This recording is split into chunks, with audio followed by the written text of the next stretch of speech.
CBI income tax ने ऐसे drive हुए हैं लीडर, कोई लीडर वहाँ कोई बीजेपी में आंख नहीं उठाकर देख सकता, वहाँ डिक्टेटरशिप चलती है। कहाँ के 2 करोड़ नौकरी पा रही है, कहाँ क्या किसानों को डबल इनकम कर देंगे, कहाँ के देशभक्ति की बात, कहाँ क्या पाकिस्तान के घुसकर मारेंगे। देश भर में दूसरे फेज की पोलिंग आज चल रही है। राजस्थान में 13 सीटें हैं। हमारे साथ उनके प्रभारी बैठे हैं सुखजिंदर रंधावा। सर, आप लगातार वहां पे डटे हुए थे, आपने वहां पे पूरा ओवरसी किया है, लेकिन इससे पहले इतिहास भी है 2014 का, 2019 का। 25 की 25 सीटें बीजेपी लेके गई है, लेकिन इस बार आपको लग रहा है कि क्या माहौल है, क्या कॉन्फिडेंस लेवल है कांग्रेस पार्टी का? देखिए, जो पहले हमारे 19 को हुई इलेक्शन 12 सीटों पर और 13 आज हो रही है, पोलिंग हो रही है, वहाँ बहुत डिफरेंस देखने को मिला है। किसान और मिनॉरिटीज और एसीज वो अपने आप को ठगा हुआ महसूस कर रहे हैं। और प्राइम मिनिस्टर ने जैसे बाड़मेर में अपना भाषण दिया तो वो एक प्राइम मिनिस्टर का भाषण नहीं था, एक डरे हुए हारे हुए राजा का भाषण था। तो उससे अंदाजा लगाया जा सकता है कि बीजेपी कहाँ खड़ी है। इस बार वो ऐसी कोई बात नहीं। आपने कहा कि असेंबली में हमारे पिछली बार से 14 लाख जो है गई है, वो मैं भी एक्सेप्ट करता हूँ कि कहीं ना कहीं हमारी सिलेक्शन में जरूर कमी रही है। इस बार जो हमने पार्लियामेंट के कैंडिडेट्स दिए हैं वहाँ कोई कॉम्प्रोमाइज़ नहीं किया गया, और पूरे के पूरे बेस्ट कैंडिडेट जो थे, जो जिनका कांग्रेस में और लोगों में एक अच्छा, यानी एक विनेबिलिटी फैक्टर आप लोगों ने बिल्कुल विनेबिलिटी फैक्टर देखा गया। कोई ग्रुपिज्म नहीं देखा गया कि किस ग्रुप के साथ है, किसके साथ नहीं है, कौन है क्या नहीं है, वो सभी हमने मेरिट पार्टी जो इंटरनल पॉलिटिक्स है बीजेपी की, उससे भी आपको क्या लगता है मदद हो रही है कांग्रेस पार्टी की? क्योंकि ऐसा लग रहा है कि जो वसुंधरा कैंप है या बाकी लोग हैं, मैं ऐसा नहीं मानता, क्योंकि ईडी और सीबीआई इनकम टैक्स ने ऐसे ड्राइव हुए हैं लीडर, कोई लीडर वहाँ कोई बीजेपी में आंख नहीं उठाकर देख सकता, वहाँ डिक्टेटरशिप चलती है, डेमोक्रेसी नहीं है, इंटरनल डेमोक्रेसी नहीं है, बोलने का हक नहीं है, कोई बोल नहीं सकता, उसको वहाँ का चीफ मिनिस्टर कोई ट्रांसफर नहीं कर सकता। तो ये बातें कोई इंटरनल नहीं है उनका ऐसा है कि लोगों में एक है कि प्राइम मिनिस्टर ने 19 में कहा या 14 में कहा कि ये मोदी का घोषणा पत्र था, उसके बाद संकल्प पत्र आ गया, अब मोदी की गारंटी आ गई। तो पहली जो 5 साल की दो हैं वो कहाँ गई, कहाँ के 2 करोड़ नौकरी पा रही है, कहाँ क्या किसानों को डबल इनकम कर देंगे, कहाँ के देशभक्ति की बात, कहाँ गया पाकिस्तान के घुसकर मारेंगे। तो ये बातें लोग सोचते हैं, लोग बर्दाश्त करते हैं, पर लोग इतना नहीं कि बिल्कुल अपनी जमीर को मार देंगे। लोगों की जमीर जागी है और लोगों को पता है कि देश में क्या हो रहा है, कैसे हो रहा है, लोगों को दबाया जा रहा है। देखिए, लेकिन आज हम बात करें, राहुल गांधी हैं, वायनाड से खड़े हुए हैं, कैसे देख रहे हैं आज? देखिए, वायनाड में इलेक्शन जो वहाँ से लड़ रहे हैं, आज वहाँ पोलिंग भी है, तो साउथ और नॉर्थ इस बार उनका बिल्कुल जो ट्रेंड जो है बिल्कुल चेंज है। पहले भी राहुल गांधी वहाँ से इलेक्शन लड़े, देखिए बेशक में वहाँ सीपी लेफ्ट पार्टीज जो है उन्होंने पैदल भी चले हैं, भारत जोड़ो यात्रा भी हुई है, लेकिन बात यह आती है कि अमेठी रायबरेली जो कि गांधी परिवार का गढ़ माना जाता था, अब क्या बात आ रही है कि अभी आएगा, फिर देखेंगे, फिर हम बात करेंगे। तो जो बिल्कुल आपकी बात ठीक है कि कभी यूपी कांग्रेस का गढ़ था, तो वहाँ हमें और काम करने की जरूरत है, वहाँ और देखना चाहिए। कांग्रेस उधर फाइट देगी, गांधी परिवार से कोई खड़ा होगा? बिल्कुल होगा, करेंगे फाइट। राहुल या मेरे ख्याल में 1-2 दिन में पता चल जाएगा कि क्या है।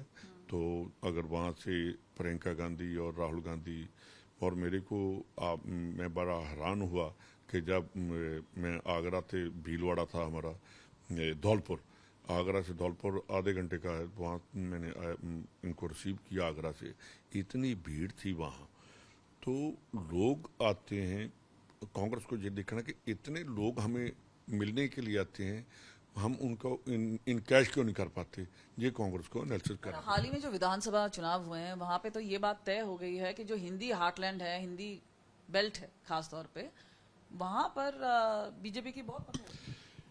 नहीं, ऐसी कोई बात नहीं है। हमें लीडरशिप को मजबूत करना होगा। वहाँ भी कहते थे कि 22 सीटें से कभी जब कांग्रेस जीतती है तो 90 लेकर जाती है, जब हारती है तो 20 आती है। तो राजस्थान में हमने 70 पर पहुंच गए और जो 8 सीटें थी वो 500 से कम वोटों से आ रहे। 15 सीटें ऐसी हैं जो हम 2000 से कम वोटों से आ रहे। तो हमारा जो वोट शेयर है वो आगे से बढ़ा है और काम करने की ज़रूरत है। हाँ, एक बात ज़रूर है कि जो इनफाइटिंग है या इनडिसिप्लिन है वो मैं एक्सेप्ट करता हूँ कि वो एक कमी है जिसको दूर करना होगा। और जो लीडर कहता है कि मैं हूँ तो कांग्रेस है, जब तक उनके दिमाग से ये नहीं निकलेगा कि कांग्रेस है तो हम हैं, तो तभी होगा। ये तो सोचना पड़ेगा, ये करना पड़ेगा। हमें अपनी जो एरोगेंसी है उसको छोड़ना होगा। हमें देखना होगा कि मेरे को कांग्रेस ने दिया है, मैंने कांग्रेस को क्या दिया, वो नहीं देखना चाहिए। कांग्रेस को हमने क्या दिया, हमें कांग्रेस ने दिया। आप मानते हैं ये जो सचिन पायलट और अशोक गहलोत के बीच में जो मतभेद थे उसकी वजह से हार हुई? मैं बिल्कुल एक्सेप्ट करता हूँ। मैंने तो CWC में भी कहा था कि ऐसी इन फाइटिंग नहीं होनी चाहिए किसी भी स्टेट में, किसी भी पार्टी में। लीडर को इन फाइटिंग जो है, जहाँ की जो कमियाँ हैं उनके ऊपर सच्चाई हाईकमांड को बतानी चाहिए। अगर हम इन चीज़ों को छुपाएंगे तो कांग्रेस का नुकसान है। अब कुछ बदला है उसमें आपको लगता बहुत है? कुछ। इस बार तो पार्लियामेंट में तो दोनों ने पूरा का पूरा जोर लगा दिया कि कांग्रेस को लेकर आने। अब मेरे को भी कोई वहाँ ऐसी नहीं है कि इन दोनों में कोई इन फाइटिंग है। तो एक स्टेज पर भी खड़े होकर बोले हैं और अलग अलग बाद में मैंने ही कहा कि हर आदमी एक स्टेज पर नहीं आना चाहिए, अलग अलग स्टेजों पर। फोन टैपिंग वाला मुद्दा है, आप भी वहां पे थे तो वो दोबारा उठा। देखिए, उनका जो OST के पता नहीं क्या है, तो एक आदमी के साथ, कोई चीफ मिनिस्टर के साथ रहकर 10-15 साल आदमी रहे तो उसकी क्या मजबूरी है वो बोल जाए। मेरे ख्याल में ये विश्वासघात है। अगर कोई मैंने भी दोनों को बैठाया था उस दिन। उसने कहा जी बिल्कुल ठीक है, मैं बिल्कुल ठीक हूँ। कि उसने मेरे सामने नहीं कहा। बहुत बातें इस आदमी ने कही अशोक गहलोत जी को, मैंने आपके लिए ये किया, मैंने वो किया, मैंने ऐसे किया। इसने एक बार नहीं कहा कि आपका जो आपने टेप करने का वो उसमें मुद्दा ही नहीं आया। इसने बहुत बातें कह दी जो इसको नहीं कहनी चाहिए थी, वो भी इसने कह दिया। और उन्होंने बड़े प्यार से और बड़े आराम से सुना। मेरा ख्याल कि किसी के ऊपर अगर विश्वास किया जाता है तो अगर वही विश्वासघाती हो जाए तो उसका मेरे पास तो जवाब नहीं है। तो कांग्रेस में विश्वासघात की बात कर रहे हैं, लेकिन बात आती है पंजाब की और चुनाव में गुरदासपुर में आपका कहते हैं, कोई बोल रहा है बड़ा रिलेक्टेंट है आपके गुरदासपुर से, आप खड़ा नहीं होना चाहते? नहीं, ऐसी कोई बात नहीं है।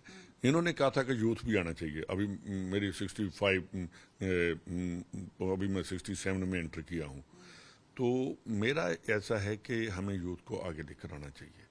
अगर राहुल जी कहते हैं कि यूथ को करना चाहिए तो मैंने कभी ऐसा नहीं कहा कि मैं नहीं लड़ूंगा। और मेरे को भी पता कि मैं लड़ सकता हूँ। तो जो राहुल गांधी ने कहा है डरो मत, मैं डरता भी नहीं हूँ। आपको भी पता है कि मेरे में डर नाम की है ही नहीं। मेरे को ना ED का डर है, ना विजिलेंस का डर है, ना IB का डर है, ना इनकम टैक्स का डर है। जो भी होना है तो वो ऊपर वाला करता है कि क्या करना है, और मैं तो उसके ऊपर ही चलता हूँ कि जो ऊपर वाला करता है उसी को मानता। तो सुखजिंदर रंधावा जो कि सीधा हमसे बात कर रहे थे, लेकिन देखना होगा कि अग्नि परीक्षा है कांग्रेस की इस बार। और हमने देखा कि किस 2014, 2019 और खास तौर पे अब बड़े बड़े आंकड़े दिए जा रहे हैं। ये देखना होगा कि कौन सी पार्टी आगे लीड करती है। खासतौर पे राजस्थान में भी जिस तरह से पिछले समय कुछ देखा गया, अब हर एक सीट पे लड़ाई है। कैमरा पर्सन चांदीराम के साथ कमलजीत संधू, चंडीगढ़, आज तक।